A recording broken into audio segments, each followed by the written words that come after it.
Құрметті студенттер, менің атым жөнім Темирбулатова Майя Мақсутовна. Киімді үлгілеу және бейнелеу пәнінің оқытушымын. Онлайн қашықтықтан оқыту сабағына қош келдіңіздер. Бүгінгі сабақтың тақырыбы Мольер кезеңі. Сабақтың негізделген оқу мақсаты Мольермен таныстырып өту, Мольер кезеңінде киім тарихымен танысу, әсемдікке баулу, эстетикалық талғамын дамыту. Ендеше сабағымызда бастамай жатып өткен сабағымызды есімізге түсірейік. Өткен сабақта біз Англия костюміне өттік. Яғни сол Англия ер адамдары және ханшайымдары қандай киім киген және оларды қалай атағанын білеміз.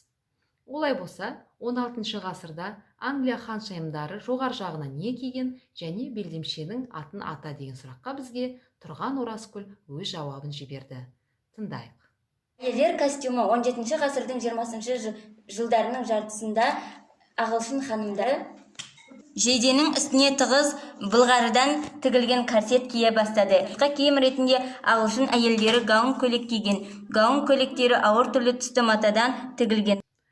Жарайсың, Оразкүл, өте тамаша. Енді ер азаматтардың киіміне өтетін болсақ, ер азаматтардың костюміне не кірген және қандай түстерді қолданатын деген сұраққа бізге Өмірханова аяулым өз жауабын ұсынды.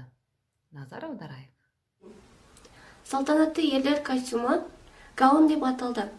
Ұзын ілгексіз, қолдары шындақ жағынан шығатын, тіпті немесе жеңсіз болған.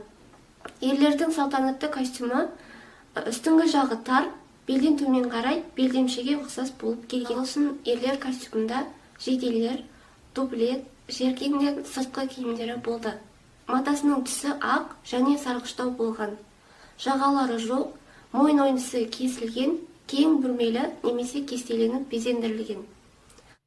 Әрине, ағылшын ер азаматтары көбінесе сарғыш түсті қолданған. Міне 16 ғасырдағы Англия костюмын есімізге түсірдік.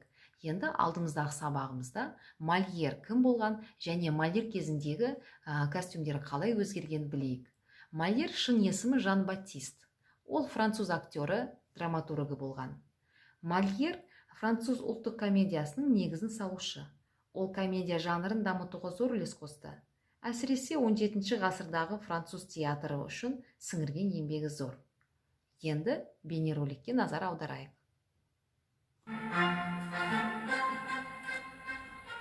Мольер бала күннен театр өнеріне қатты қызыққан. Оның ең үлкен арманы актер болу, театр ашу болатын. Бірнеше актерлармен бірге Жан-Батист өзінің театрын құрды. Оны әйгілі жарқыраған театр деп атады. Мольер деп өзіне бүркеншік, яғни псевдоним алды және өзін қайғылы рөлдерде сынап көре бастады. Бірақ әйгілі жарқыраған театр ұзақ уақытқа созылмады. Себебі кәсіби Париж труппаларымен бәсекелестікке күші жетпеді. Анықтап айтатын болсақ, труппа дегеніміз әртістердің, әншілердің, музыканттардың тұрақты шығармашылық тобы. Мольер мен оның достардың таудай тасыған шабытпен бастамалары табысты болмады. Сәтсіз аяқталды. Театрды жабуға тура келді. Ең шыдамдылары Мольермен бірге провинцияда сәттіліктерін сынап көруді шешті. Мольер жолдастармен бірге ел аралап қызықты қойылымдарымен жұртты қызықтыра түседі.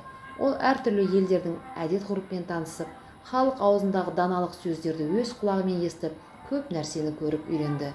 Мольер шығармашылық өмірінде өзінің бай әдеби мұрасына кіретін барлық шығармашыларын дүниеге келді.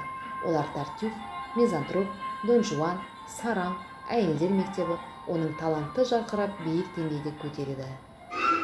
Никто не скажет «говори на французском».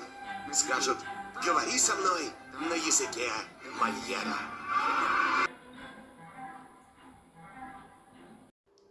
Мольер кезіндегі ер адамдар костюмы 1660 жылдан бастап Голландиядан Францияға реңграф сәнге кірді.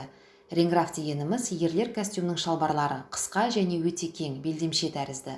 Бұл атауды Париждегі Голландия елшісінің есімі реңграф берді және 50-60 жылдарда Франция мен Голландияда сәнге айналды. Реңграф кең қатпарлы тізеге дейін болған және ленталармен безендірілген етін. Шалбардың астына панталон немесе шұлық киген. Әртүрлі маталардың жолақтарынан тігілген. Жоғары жағынан барқыт пен жібек матасы қолданған.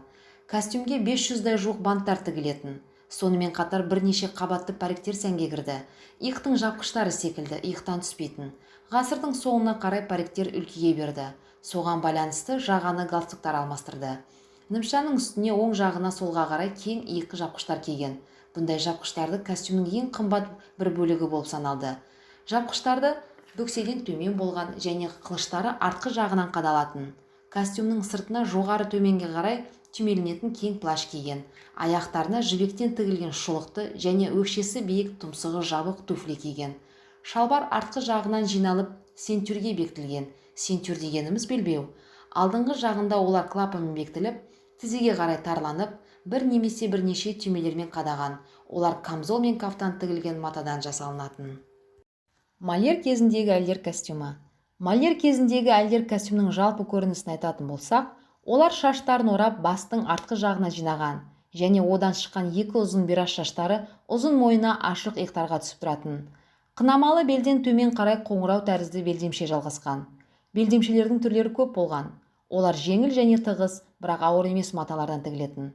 Костюмдері мезгілге байланысты бөлінетін. Қыстық костюмдер қалың маталардан, жаздық жеңіл маталардан тігілетін. Корсеттері сәнді маталармен және қабатталған банттармен безендірілетін. Сырт көйлектері роб деп атаған және төмен қарай шлейфпен аяқталатын. Белдемшелері парча матасынан тігіліп, барқыттан жасалған оюлармен безендірілетін және де бір жағына драпировкаға жиналатын. Сымнан және ленталармен жасалған бастарына чепич фонтанш киген. Бұндай құрылымы күрделі шаш үлгісі ыңғайсыздықты тұратын.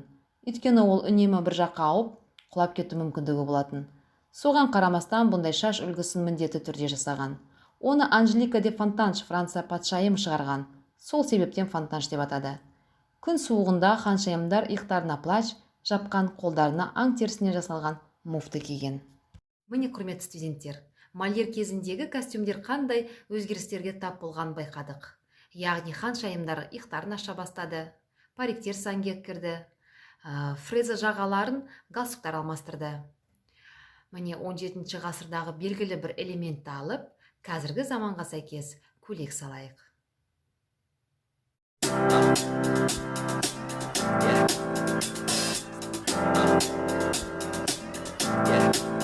I got this feeling inside my bones. It goes electric wavy when I turn it on.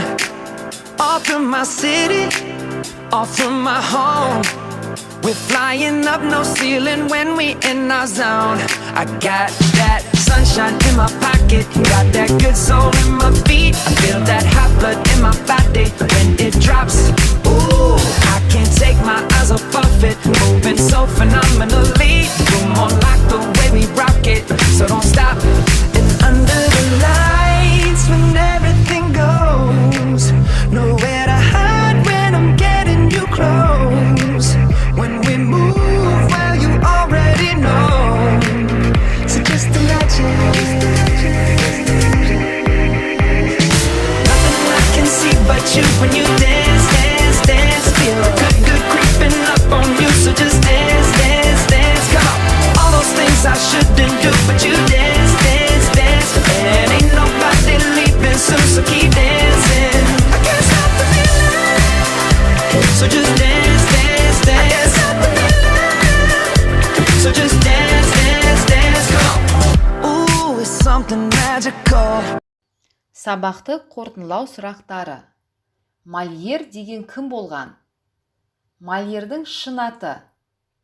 Мольер кезеңінде сәнге не кірді? Ерлер шалбарлары қалай аталды? Фреза жағаларды не алмастырды? Және оған не себеп болды? Фонтанш дегеніміз не? Үй тапсырма. Мольер кезіндегі костюмдердің белгілі бір бөліктерін қолданып, қазіргі заманға сәйкес топтаманы шығару. I'm not getting any younger. You're not getting any wiser. So why don't we get together